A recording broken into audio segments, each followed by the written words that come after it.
Amados em Cristo Jesus, a paz do Senhor, que essa paz continue em abundância em cada coração do cristão.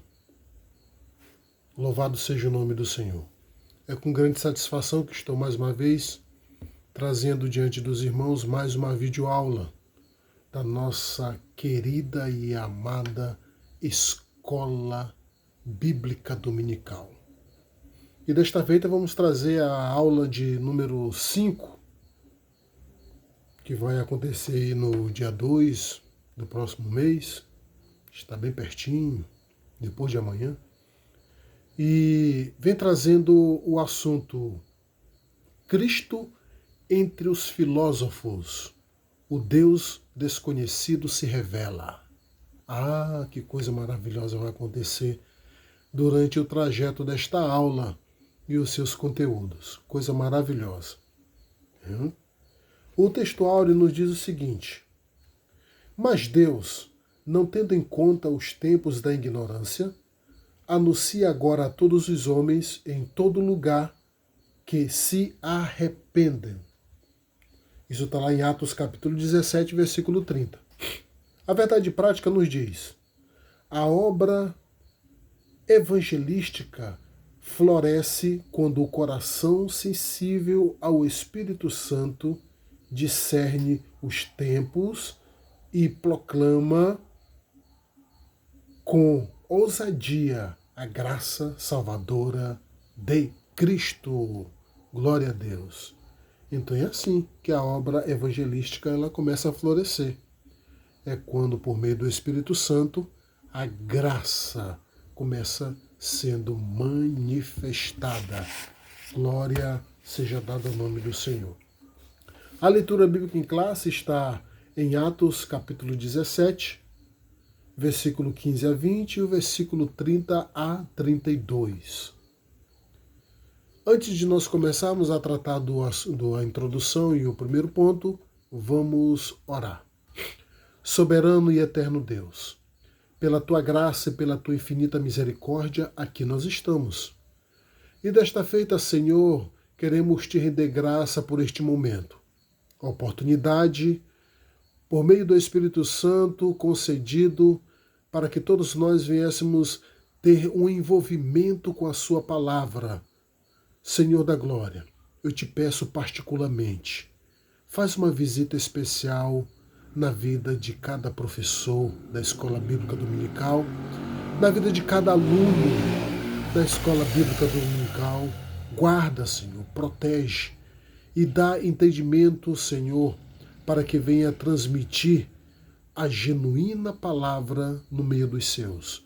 Pois é em nome de Jesus que nós te pedimos, te agradecemos. Amém. Pois bem, glória a Deus por mais uma vez estarmos aqui. Quero dizer a você que está assistindo essa videoaula pela primeira vez, seja bem-vindo. E que por intermédio dessa aula você venha ser grandemente abençoado, abençoada pelo Senhor Jesus. Nós estamos gratos ao nosso Deus pelo que Ele tem feito em nossas vidas constantemente. Só Deus que faz as maravilhas acontecerem em nossa vida. E agora vamos trazer essa aula que tem um assunto muito rico. O Evangelho sendo transmitido em uma capital da Grécia, conhecida como Atenas, e onde há uma potência muito grande de cultura, de ciência, de conhecimento e idolatria. Você pregaria a palavra de Deus em um campo minado pela idolatria? Você pregaria a palavra de Deus em um campo minado pela filosofia? A ciência que estuda tudo que existe e para tudo tem um conceito? Pessoas estudiosas, talentosas, pessoas que estão sempre à busca de conhecimento. Você pregaria para este povo?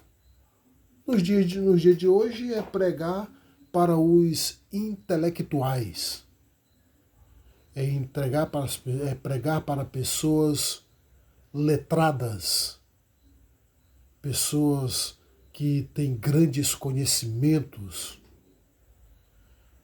e pregar também em um local onde a cultura prevalece, a cultura se sobressai, a cultura é conhecida como uma coisa de gênio.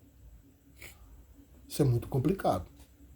Mas por meio dessa aula, o que Paulo fez naquele lugar vai nos fazer entender que é possível sim transmitir a palavra de Deus, o Evangelho de Cristo, em meio a este povo ou em lugares como este. Vamos logo para o primeiro ponto? Não sei se os irmãos já observaram, mas sempre eu faço assim. Eu não faço a leitura do contexto de cada item. Não. Eu faço apenas a leitura do ponto e do primeiro item do ponto, e aí já vou para a explanação. Isso para a gente ganhar tempo. E a gente acaba ganhando o mesmo tempo, graças a Deus. Bem, o primeiro ponto dessa lição de hoje diz o seguinte: contexto histórico, cultural e religioso de Atenas. Olha, vamos nos aprofundar na cultura e na religião de Atenas. Aí o primeiro item do primeiro ponto fala: Atenas, um centro intelectual marcado pela idolatria. Atenas é isso. Ela tem uma concentração intelectual. Muitas pessoas estudiosas, muitos filósofos, mas marcada pela idolatria. E vamos ver o quanto isso fere a vontade de Deus. Bem, eu coloquei aqui Atenas, terra ou capital da Grécia, berço dos maiores filósofos.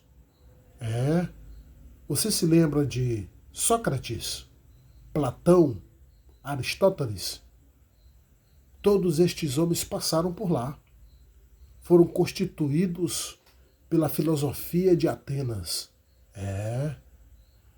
Pessoas que na realidade tiveram o seu sucesso e tem até hoje, né?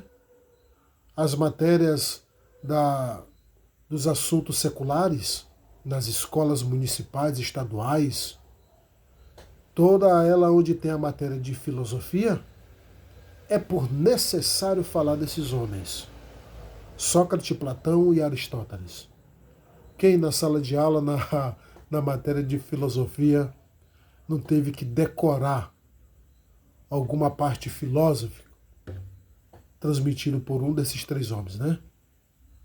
Muito bem lembrado. Pois é. Passaram por lá. Terra que construía homens daquele tipo. Grandes filósofos. Ainda diz mais. Onde há o avanço da cultura, há também o avanço da idolatria. É verdade? Sim. Você pode tirar por experiência. Onde há o avanço da cultura, ou quer dizer, aonde qualquer território que você chegar, que alguém disser assim, olha, a cultura aqui a gente leva muito a sério.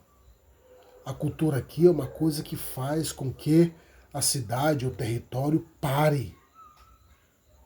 Então pode se aprofundar que você vai encontrar dentro dessa cultura forte, ardente, vai encontrar a idolatria.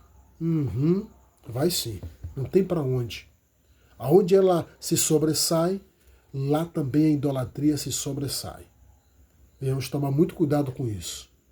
Nós crentes, principalmente o crente que ele contribui com a área educacional, a área municipal ou estadual, tanto faz, na área de educação. É muito, porque é necessário trazer ao conhecimento dos alunos a cultura, o que é cultura e qual é o seu valor, a sua importância, para que serve. Bem, até aí, tudo bem, conhecimento sobre cultura. Agora, quando alguém nos ensina que a cultura ela pode estar acima do Criador, acima do Eterno, devemos tomar muito cuidado. Isso, porque aí já entra a chamada idolatria. Foi o que aconteceu em Atenas. Era toda movida pelo politeísmo. Atenas. A filosofia, o conhecimento, a cultura, toda essa influência acabou trazendo todas as pessoas voltadas para o movimento da politeísmo. Politeísmo todo mundo já é conhecedor, né? É adorar diversos deuses.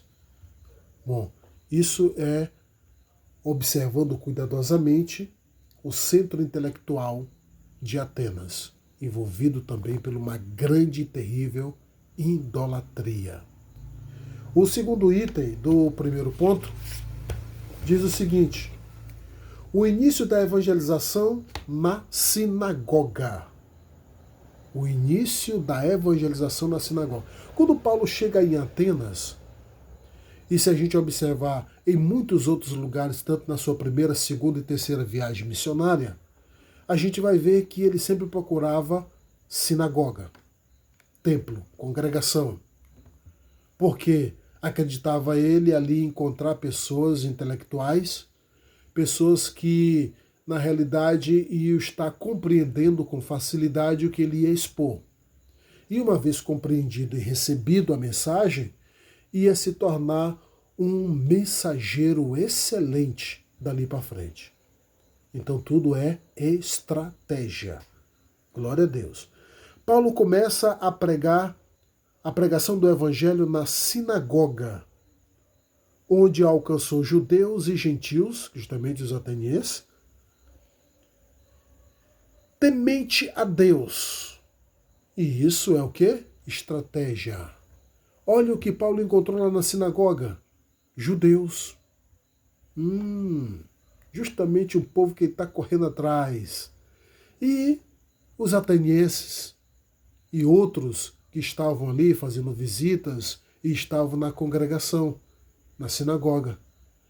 Povo que na realidade não se voltavam para a idolatria. Ele encontrou um grupo de judeus e gentios lá na sinagoga, que eles não se voltavam para a terrível idolatria que acontecia em Atenas. Não. Diz o texto que eles eram pessoas tementes a Deus. Estavam só esperando um momento como esse, tipo da chegada de Paulo, transmitir o evangelho de libertação e eles aceitarem e ter uma nova vida pública para com Cristo. E foi justamente o que aconteceu. Paulo já aproveita, pega aquele grupo que na realidade já tinha um temor a Deus e faz com que eles se convertam ao Senhor e dali para frente já passam a ser os seus companheiros dentro daquele mesmo território, daquela cidade. Glória a Deus por isso. Sabe o que é isso? Estratégia. Missionário precisa ter estratégia. É claro que estratégia para um ato missionário não é a primeira coisa. Isso nós sabemos. Não é a primeira coisa. Porque nós sabemos que a primeira coisa para o missionário é vida no altar. Vida de comunhão, vida de santificação. Esse é o primeiro passo. Se você tem sede de ser um missionário, uma missionária, tem sede em proclamar o Evangelho, o seu primeiro passo deve ser esse. Fazer uma reflexão de si mesmo e ver como está com Deus. Se está tudo ok com Deus, está em comunhão com Deus, aí vem a estratégias. Aproveitando as oportunidades, aproveitando os meios por onde na realidade deve iniciar uma pregação da palavra de Deus. Isso é muito importante, tá certo? Glória a Deus. Aí vamos ver o terceiro item do primeiro ponto. O terceiro item do primeiro ponto diz: a proclamação do evangelho na agora. A proclamação do evangelho na agora. Aí nós vemos aqui que Ágora era o nome dado à praça principal da cidade. Era o nome dado, à praça principal da cidade. Nesta praça, se reunia filósofos, gentios, judeus, interessados em ouvir uma novidade. Essa praça era uma praça diferenciada, Ágora. Ela é uma praça em Atenas que ela era referencial de pessoas que gostavam de conhecimento, gostavam de novidades, gostavam de novas histórias, gostavam de explorar novos conteúdos, sim. E quando chegava alguém trazendo uma nova história, uma nova cultura, eles cercavam aquela pessoa e começavam a extrair daquela pessoa aquele tipo de conhecimento. E depois que eles extraíam, eles iam fazer o próprio julgamento deles, eles iam criar as ideias dele dentro do que eles tinham ouvido. Eram pessoas que na realidade tinham a mente aberta para ouvir, compreender e explorar os assuntos. E eles ficavam onde? Naquela praça, a Praça Ágora, justamente esperando dali ter uma outra novidade, ou coisa diferente daquilo que eles já sabiam. E olha a ver como é que é a coisa, né? E Paulo vai justamente dar uma voltinha nessa praça. Esse Paulo é abençoado, mas direcionado pelo Espírito Santo, é assim que funciona. Viu? Glória a Deus. Aí nós vemos agora, vamos para o segundo ponto. O segundo ponto diz o seguinte: os filósofos epicureus e estoicos. É um nomezinho meio complicado, né? Um povo com os nomezinhos complicados. Isso são grupos de filósofos. Grupos de filósofos que Paulo também encontrou ali em Atenas. Vamos ver cada um deles. O primeiro item fala: os epicureus. Epicureus. Tem que falar devagar para poder conscientizar-se da palavra. Qual era a situação deles? O prazer como finalidade da vida. Isso era o conteúdo deles. Esse era o assunto deles. O prazer como finalidade da vida. Tenho prazer? Pronto. A minha vida está completa. Completa. Aí eu coloquei aqui o seguinte: filósofos epicureus eram materialistas. Olha o que eles eram, para a gente melhor compreender. Eram materialistas e negavam a provisão divina. A morte é o final de tudo. Seu tema era assim, mais ou menos: comamos, bebemos, porque amanhã morreremos. Que coisa, né? Tem gente até hoje no nosso meio assim. Talvez veio até de lá, né? Talvez é até descendente desse povo, desses filósofos. Então esses filósofos, eles eram materialistas. Tudo dele era material. Era o que eles viam. Olha, pode observar aqui que eu li que eles não acreditavam na providência divina. Ou quer dizer, eles não acreditavam que algo poderia acontecer na vida do ser humano por intermédio de uma ação de um Deus Todo-Poderoso. Eles não acreditavam nisso. Tudo deles era material. Eles, na realidade, se é o que está vendo pode funcionar, então tudo bem. Essa é a situação. Viu? Então eles eram uma pessoa... E isso era algo, gente, que já estava dentro deles. Era algo que já era formado. Eles eram filósofos, ou quer dizer, esse era o assunto, essa era a ideia básica deles. Básica. Mas eles estavam ali à busca de outros conhecimentos, mas não que viessem intervir aquilo que eles já tinham no seu coração. Outra também, a morte para eles era o final de tudo. Ou quer dizer, morreu, se acabou tudo. Para eles era assim, morreu, se acabou tudo. Então, tem muita gente hoje em dia assim. Aí vem a pergunta, dá de pregar a palavra de Deus para esse povo? Aí é que a gente tem que ver. Eu tenho como pregar a palavra de Deus para um povo que acredita que a morte é o final de tudo? Visto que nós não acreditamos dessa maneira, nós sabemos que a morte ela é apenas um veículo para a eternidade. Então, viemos analisar essa parte. Pois bem, aí isso era esse tipo de filósofo. Eles tinham dessa maneira. Aí a tese principal deles era o seguinte, olha, o que tiver de comer, vamos comer. O que tiver de beber, vamos beber. O que tivermos de fazer, vamos fazer, que seja certo, que seja errado. Sabe por quê? Porque amanhã morreremos. E nessa parte final dele está certo. Amanhã morreremos. Não tem para onde. Ou hoje ou amanhã vai acontecer a morte. Mas essa outra parte A deles não cola. Não dá. A Bíblia não dá suporte para isso. De jeito nenhum.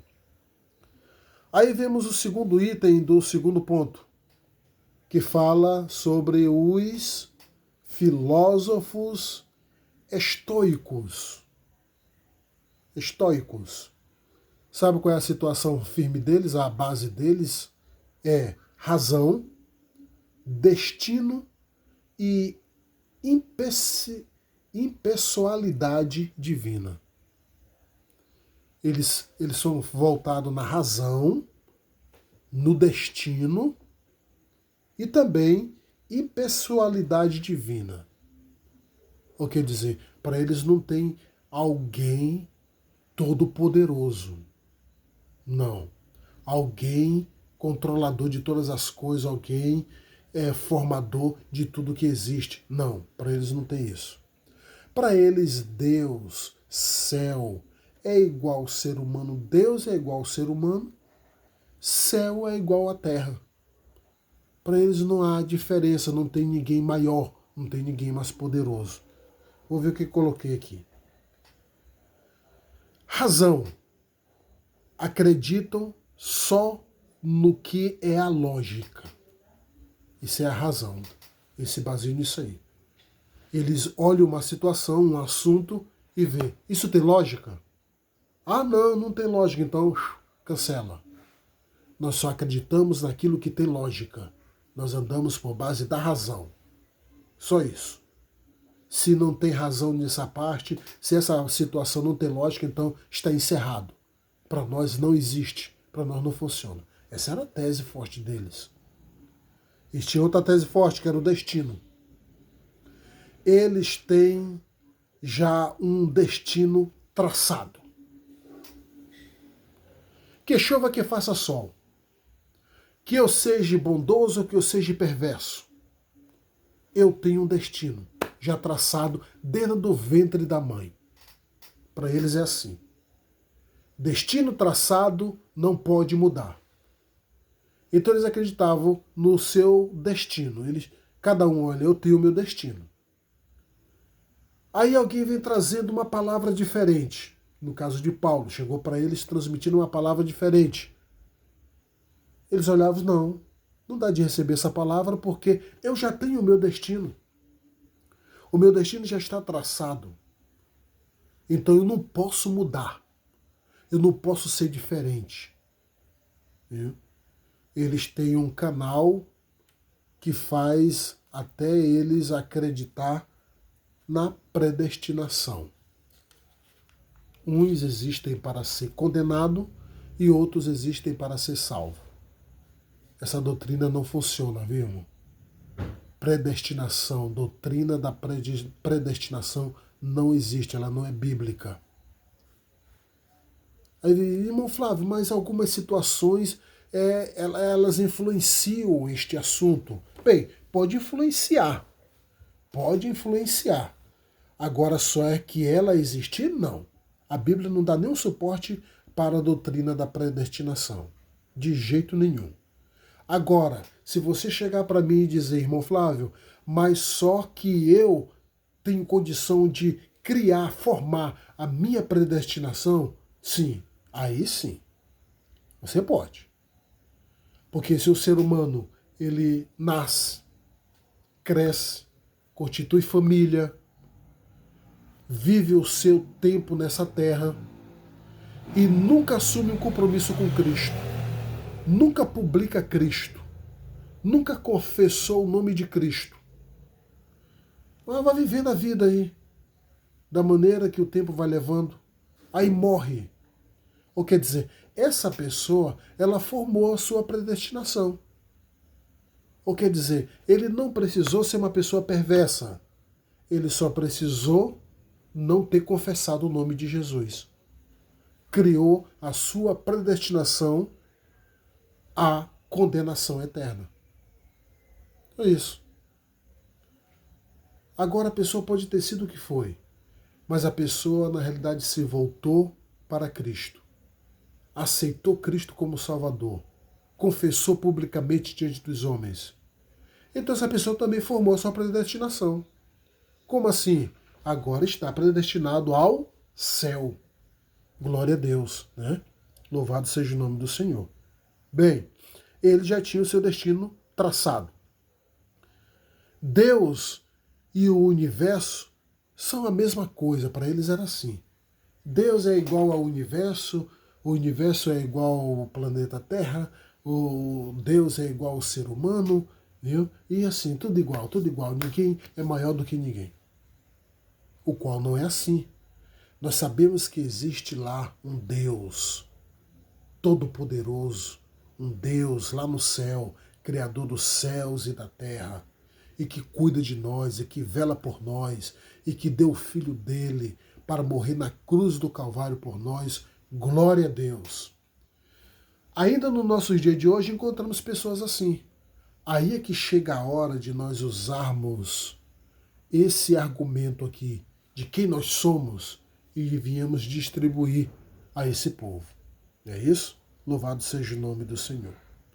Aí tem o terceiro item do segundo ponto. O terceiro item do segundo ponto fala do Paulo levado ao Areópago, o evangelho diante da cultura. Olha aí. Quando Paulo é ouvido lá na sinagoga, depois da sinagoga ele é ouvido lá na praça, aí eles acharam o assunto de Paulo interessante, mas ao mesmo tempo polêmico.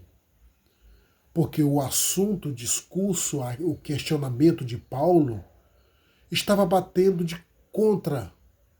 de frente à situação que ele já tinha em mente, os assuntos que ele já tinha em mente, sobre a espiritualidade, sobre a área da religião, estava batendo contra a idolatria, que era justamente a base mais forte dali.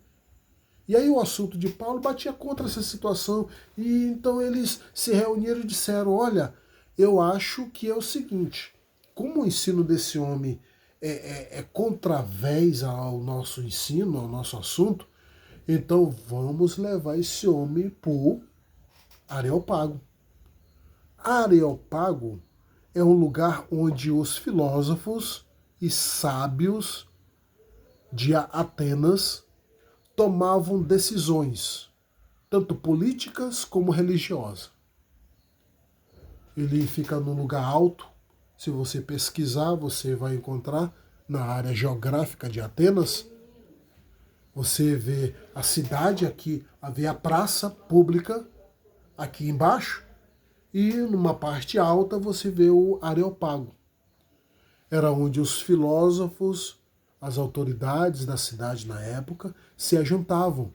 Quando eles se ajuntavam, todo mundo sabia que eles estavam já questionando um assunto que tinha já se levantado na cidade e que precisava de algo confirmativo. Esse assunto vai para frente ou ele se encerra aqui? E como ele vai para frente? Então, pegaram e levaram Paulo, não como prisioneiro, irmão, não. Até no momento, não. Levaram Paulo como um filósofo também, agora com uma nova ideia, um novo assunto, levaram para discutir ou fazer um pré-julgamento para ver se realmente essa situação combinava, né? Aí diz aqui: ao Paulo discursar, uns, lá no Areópago, ao Paulo discursar, uns achou que Paulo estava trazendo um paroleiro. É só isso. Alguém que ouviu ele lá no Areópago, disse, esse homem aí, ele é apenas um paroleiro. O que é isso, paroleiro? Paroleiro significa falar muito. É isso mesmo, viu? Alguém lá que estava ouvindo, algum filósofo estava ouvindo, algum grupo ouvindo Paulo, não suportou o que Paulo falava. E aí, imediatamente, esse homem aí, ele só fala demais. É um paroleiro. Fala muito. Só isso, nada mais. E se retiraram do ambiente. Não conseguiram continuar ali ouvindo Paulo. Mas outros ficaram curiosos sobre o ensino estranho. Alguém ou outros ficaram, olha, esse ensino é estranho. Nós nunca ouvimos falar sobre esse ensino, sobre este assunto que esse homem está trazendo aí. Então é o seguinte, não, eu não vou me retirar, nós não vamos nos retirar, pelo contrário. Nós vamos ouvir ele até o final e vamos dar oportunidade para ele, novamente, em outra oportunidade, falar desse assunto. Porque esse assunto encucou. Esse assunto ele fez com que eu viesse me despertar. Saber o porquê dessa razão. Está falando de um Cristo. Esse homem está falando de um homem que existiu lá no território de Israel e que esse homem era enviado de Deus, um Pai eterno, um Criador do céu e da terra que existe.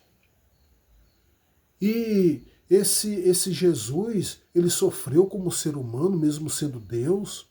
Isso é interessante. Morreu. E diz que depois de 3 dias de morto, ele ressuscitou. Esse assunto é muito interessante. Vamos ouvir mais.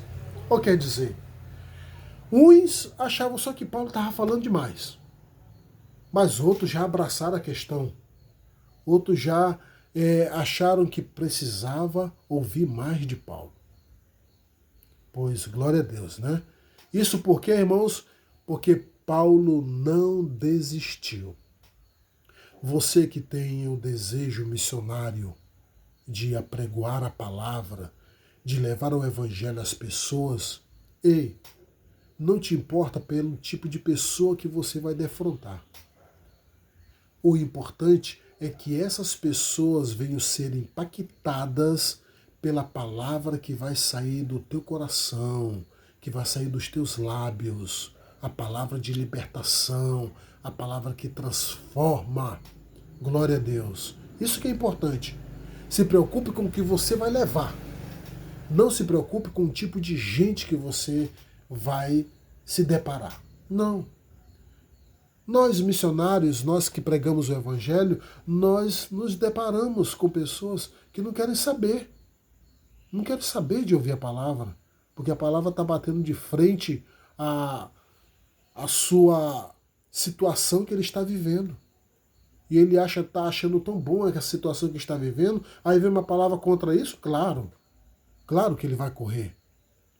Mas você vai encontrar, nós vamos encontrar pessoas que estão com sede, pessoas que estão famintas, pessoas que estão querendo ouvir uma palavra e palavra de libertação. Vamos encontrar. Temos é só que sair de casa e sair dos quatro cantos da nossa congregação. Glória a Deus. Pois bem, vamos para o terceiro ponto. O terceiro ponto fala o discurso de Paulo no Areópago. O discurso de Paulo no Areópago. O primeiro item, observação cultural como ponto de contra com o Evangelho. Contato com o Evangelho. Desculpe, observe. Observação cultural como ponto de contato com o Evangelho. Sabe o que é isso aqui? Estratégia. Vamos ver aqui o que Paulo fala. Primeiro item. O discurso de Paulo não houve arrogância à cultura local. Você compreendeu? É isso mesmo.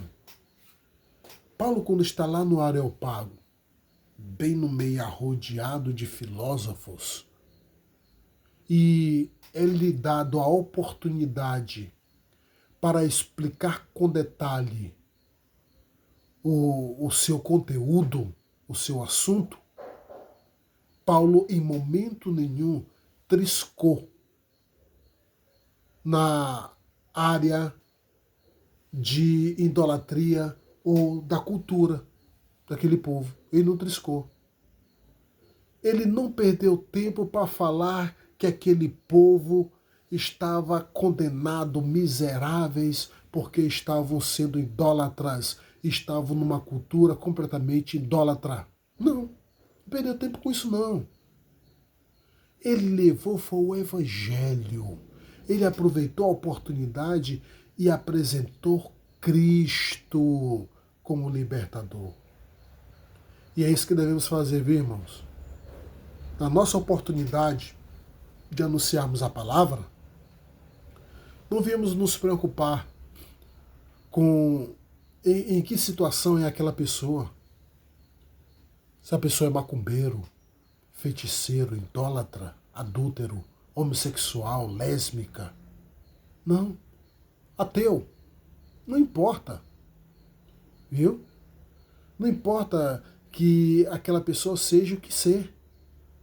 O importante é que nós vamos aproveitar a oportunidade que estamos de frente com essa pessoa e vamos transmitir o Evangelho, a palavra de libertação. É isso que está sobre o nosso ombro. É isso que é a nossa responsabilidade. Glória a Deus, né? Foi o que Paulo fez. Ele não mexeu com a cultura local. Logo aproveitou a oportunidade do altar do Deus desconhecido. Olha aí. Paulo, ainda lá nesse mesmo Areópago, tem diversos altares arrodeando, onde eles se reuniam, os filósofos se reuniam. Aí muitos altares, o altar do Deus Sol, do Deus Lua, Deus da chuva, viu? Deus da festividade e muitos outros. Aí lá no finalzinho está lá um altar e uma placazinha dizendo altar ao Deus desconhecido. E Paulo olhando aquilo ali, olha que Paulo ele se angustiou. O texto bíblico fala que ele se angustiou em ver tamanha idolatria. Um Deus para todo tipo de coisa. Mas, naquela perturbação de Paulo, Paulo aproveita o episódio de quê? Justamente lá no finalzinho nesse altar, que está uma placazinha dizendo ao Deus desconhecido. Aí Paulo analisa, o meu Deus aqui é desconhecido. O meu Deus aqui em Atenas ninguém conhece. O meu Deus aqui em Atenas as pessoas nunca ouviram falar. Então, essa é a oportunidade. Ei, o Espírito Santo, olha, toca em Paulo e diz, Paulo, é por aí. É por esse altar, Paulo. Aí Paulo, não, mas esse altar também está seguindo o ritmo da idolatria, viu? Mas o Espírito Santo disse para Paulo, não te liga para idolatria não, meu filho. Vai e leva Jesus, glória a Deus. Leva Jesus. E Paulo não perdeu tempo. Paulo agora, se reunido ali com os filósofos, ele diz, ei, olha aqui, ó, quero dizer para vocês, a mensagem que eu estou trazendo aqui é a mensagem do dono daquele altar ali, ó. Aí todo mundo olhou, qual é o altar? Qual é o altar? Aquele altar lá. Ah, esse altar é o Deus desconhecido. Isso mesmo. É ele. Ele era desconhecido, agora não é mais. Não é mais não. Viu? Ele agora é um Deus conhecido. Ele vai estar diante de vocês, porque eu estou trazendo ele. Eu vim aqui para revelar ele. Oh, glória! É isso mesmo. Revelar esse Deus desconhecido. Aí Paulo começou, esse Deus desconhecido é isso, ele é criador do céu e da terra, a chuva só cai se ele permitir, o sol só dá o seu brilho, o seu calor, se ele permitir, nós só passamos do dia para a noite, da noite para o dia, se ele permitir, é ele que permite morte, é ele que permite vida, é ele, tudo é para ele. Aí quer dizer, Paulo, quer dizer que esse Deus desconhecido, ele também tem poder com o Deus Sol, o Deus Lua, o Deus da festividade? Sim, Deus é o dono do ventre, meu filho. Só nasce aquele que é permitido por ele. Então, os filósofos, ó, lá no Areópago, começaram a despertar. E Paulo, em parte nenhuma, ofendeu a cultura ou a idolatria daquele povo. Pelo contrário, levou Jesus por meio de uma oportunidade. Glória a Deus. É assim que devemos ser. Aí vemos aqui o segundo item do terceiro ponto. Segundo item do terceiro ponto diz: o Deus Criador, sustentador e Senhor da história. Esse aqui é o que Paulo está trazendo agora dentro do seu discurso. Ele está mostrando o Deus Criador, sustentador e Senhor da história. Sabe quem é esse Deus? É aquele lá, o Deus desconhecido. Que era desconhecido, agora não é mais.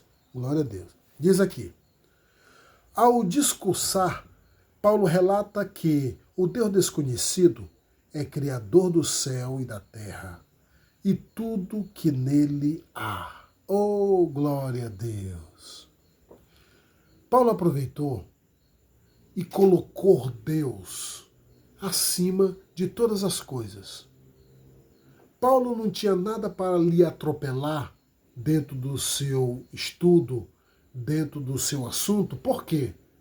Porque tudo para aquele povo, a respeito daquele Deus, era desconhecido. Eles não conheciam aquele Deus, então logo não conhecia a sua doutrina, não conhecia as suas leis, não conhecia as suas regras, não conhecia em que parte ele mandava, em que parte ele comandava. Ou quer dizer, era tudo alheio, porque era desconhecido. Então Paulo agora não tem tropeço nenhum.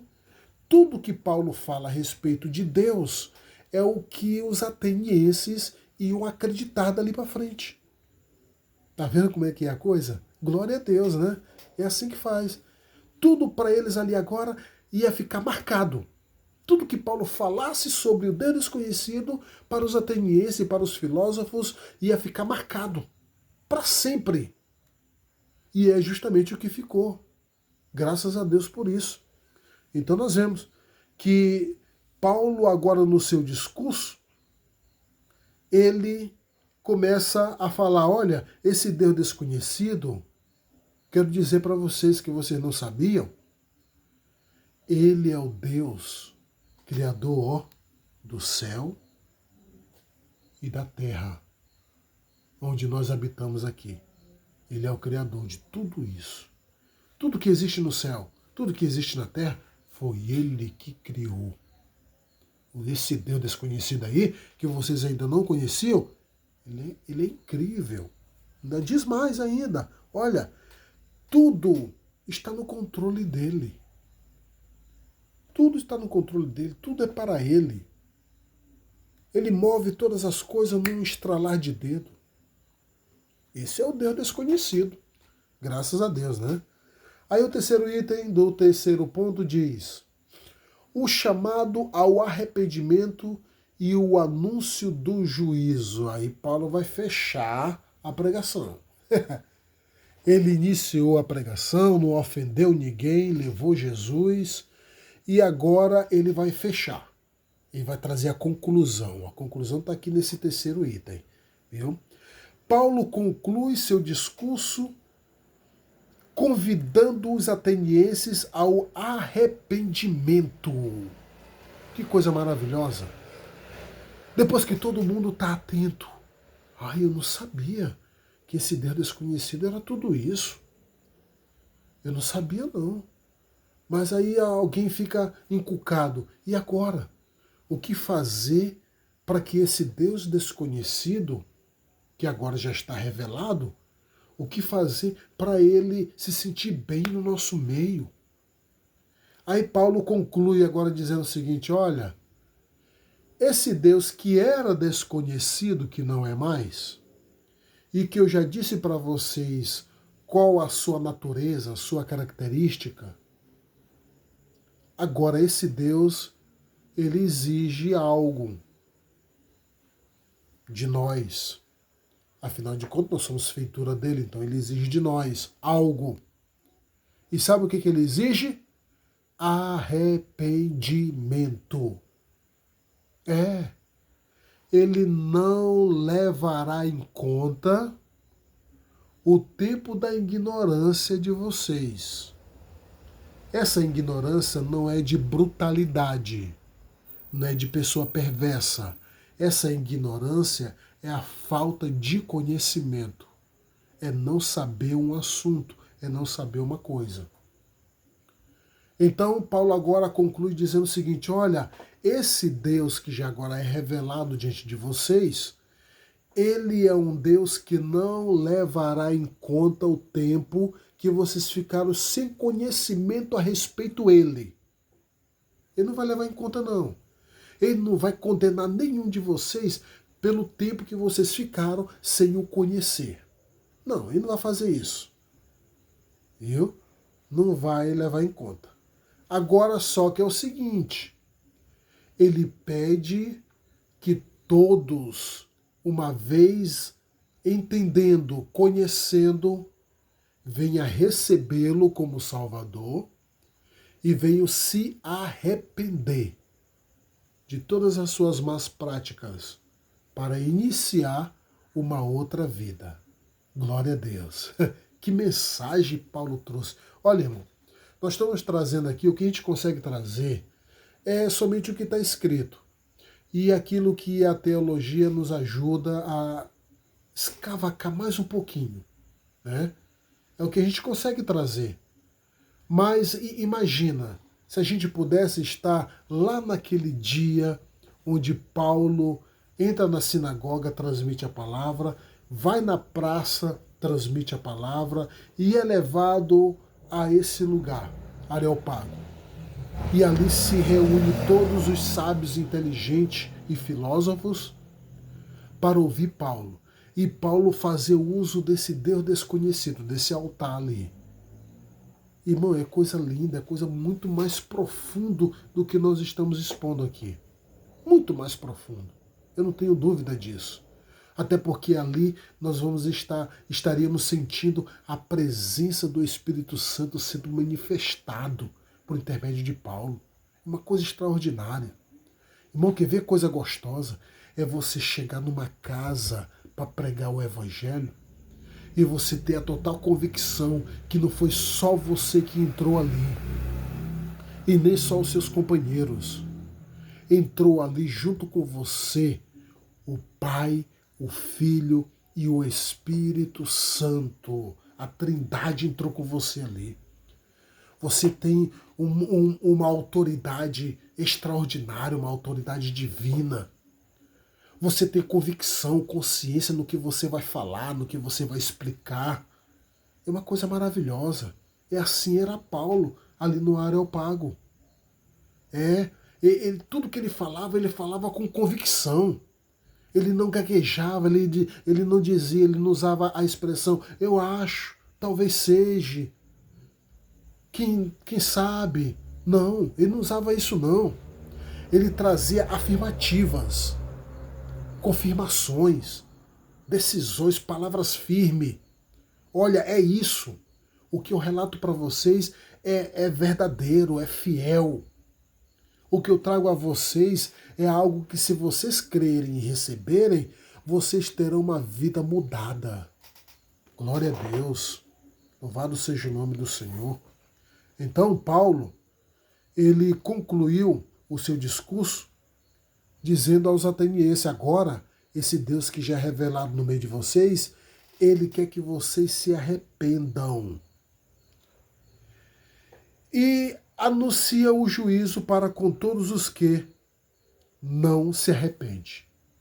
Aí ele diz, olha, porém também, se você não se arrepender, olha, está sujeito a você o juízo. O juízo vai vir. Porque esta palavra, ela não volta vazia. Ou quer dizer, esse não voltar vazio, irmão, não é dizendo que a palavra vai estar ali como uma semente e vai germinar e daqui a um tempo a pessoa vai ser crente. Não. Imagine a quantidade de pessoas que você já pregou a palavra e já até morreram e não se converteram. Muitos que nós ainda vamos pregar e vão morrer e não vão se converter. Então essa palavra, ela não é assim. A palavra de Deus não voltará para si vazia. Não. Esse sentido aí é do seguinte, é que a palavra de Deus, uma vez pregada a alguém, ela vai ser útil ou para benefício ou malefício. Ou quer dizer, ela vai servir para a salvação do indivíduo que ouviu ou para a condenação do mesmo. Vai depender de como ela foi, como ela chegou lá. Vai depender de como ela foi recebida. Ela foi abraçada? Então, glória a Deus. Glória a Deus. Porque essa palavra, ela agora vai fazer o efeito para a salvação. A pessoa ouviu e não creu e não recebeu, a palavra também vai fazer efeito. Agora, só que não para a salvação. Infelizmente, para a condenação. E é isso que Paulo traz ao público naquele dia. Ele diz, olha, esse Deus que já é revelado agora no meio de vocês, ele quer que vocês se arrependam. Mas, porém, se você não se arrepender, olha, vai vir sobre vocês o juízo desse mesmo Deus. Conclusão do discurso de Paulo. No discurso de Paulo, aprendemos que o Evangelho deve ser anunciado com coragem, fidelidade, respeito, sem maltrato à cultura e sem abrir mão das verdades centrais da fé. Oh, glória a Deus! Viu? Por intermédio desse discurso de Paulo, nós aprendemos que o anunciar do Evangelho tem que ser, primeiro, com coragem, irmão. Você já tem comunhão com Deus. Você é um crente salvo em Cristo. Então você se dispõe agora a pregar o Evangelho. Então como é que você vai com aquele medo, aquela coisinha e tal, aquela mesquidez de palavra, viu? E se escondendo ali, por detrás do outro, e diz, não quero oportunidade, você vai lá e prega, eu sou só companheiro. Não, tem que ir assim não, tem que criar coragem. Coragem para a transmissão dessa palavra. E aí, fidelidade. Fidelidade como, irmão Flávio? Numa pregação do Evangelho. Fidelidade em levar a genuína palavra. Não desviar a palavra nem para a direita e nem para a esquerda. Não acrescentar um J ou tirar um tio, um pontinho. Não, nem tirar e nem acrescentar. Leve a palavra como ela é. Isso é fidelidade.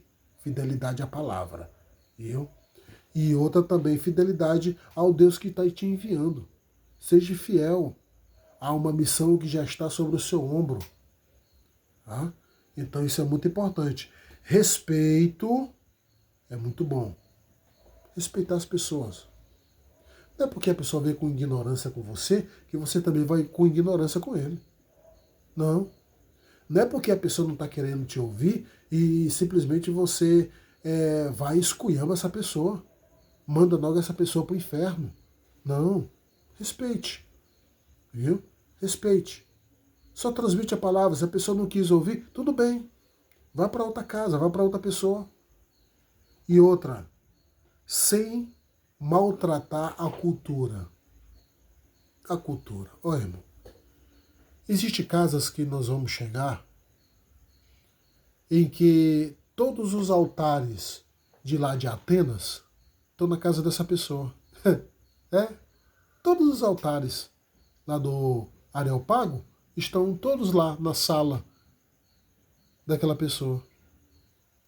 Aí a gente faz diferente de Paulo, né? A gente chega e começa logo a apontar para aquelas imagens de escultura e começa logo a meter o chicote. Não, irmão, não, de jeito nenhum. Respeitamos também esta parte, viu? A cultura, quem sabe a pessoa é muito focada na cultura e pela cultura a idolatria, deixa para lá. Vamos levar Jesus. E não podemos abrir mão das verdades centrais da nossa fé.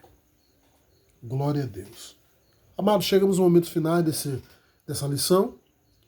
Ela ainda está bem resumida, viu?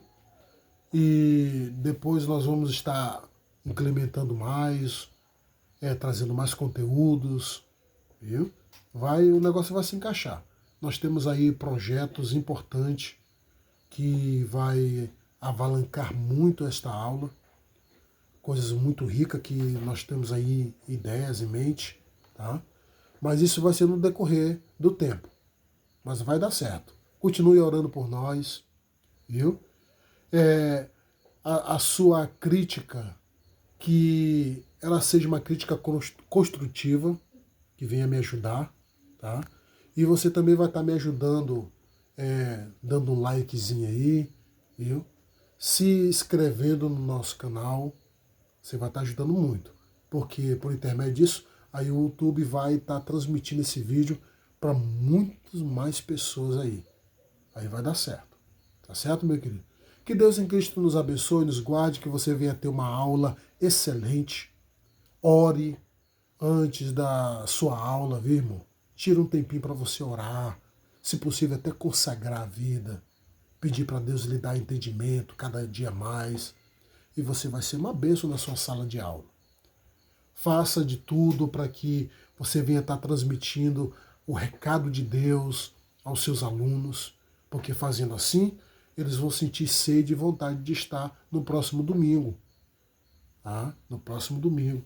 Então, olha, é tão ruim quando uma sala de aula da Escola Bíblica Dominical, o coordenador ele tem que trocar o professor, porque os seus alunos estão dispensando, estão sendo dispersos, não estão gostando da aula. Isso é tão triste. Então, cative os seus alunos a eles estarem já desejados chegar o domingo para estar junto com você, para receber algo de Deus. Tá bom, meus queridos? Que Deus continue abençoando a cada um na paz do Senhor Jesus.